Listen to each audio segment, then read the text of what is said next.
এই টোটোলা যাবে নাকি? কোন শহরে বাচ্চা রে? টোটো নিয়ে না বেরোলে খাবো কি? বেশ কাকা, আমাকে বাস ধরতে হবে, তাড়াতাড়ি চলো। আমি আগে চামড়ি খাবো তারপর যাবো।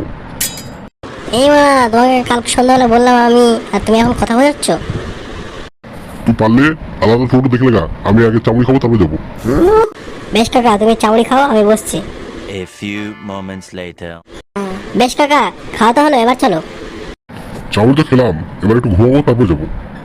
এই মানে আমি ফ্রিতে যাবো নাকি? আমি তো টাকা দিয়ে যাবো। আমি কালকে 500 থেকে 1000 টাকা কামিয়ে নিয়েছি, তুই যাবি তো দাঁড়া, আর নাহলে না ঘর যা। আমি একটু ঘুমাবো তারপরেই যাবো। বেশ ঠিক আছে কাকা, আমার অনেক লেট হচ্ছে, এবার তো চলো। আমি আগে টাকা নেবো তারপরেই যাবো।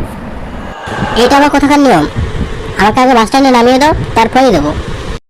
তুই আগে টাকা দিবি তারপরেই যাবো, নাহলে গাড়ি ভাড়া আলাদা টোটো দেখলে গা। এলো, এবার তো চলো।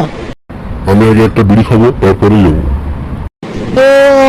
টোটোতে যেতে যেতে তো বিড়ি খাওয়া হবে। টোটোতে যেতে যেতে কি বিড়ি খাওয়া হয়? অর্ধেক বিড়ি তো হাতেই খেয়ে নেবে। আমি কি খাবো? বিড়িটা ঠোঁটা। পাড়াতে একটা টোটো বলে তোমার গায়ে তেল দিচ্ছে, বুঝলে কাকা? মানে ওই তেলটা দিয়ে তোমার গাড়িটা মেরে দিতাম। ঠিক আছে চলো।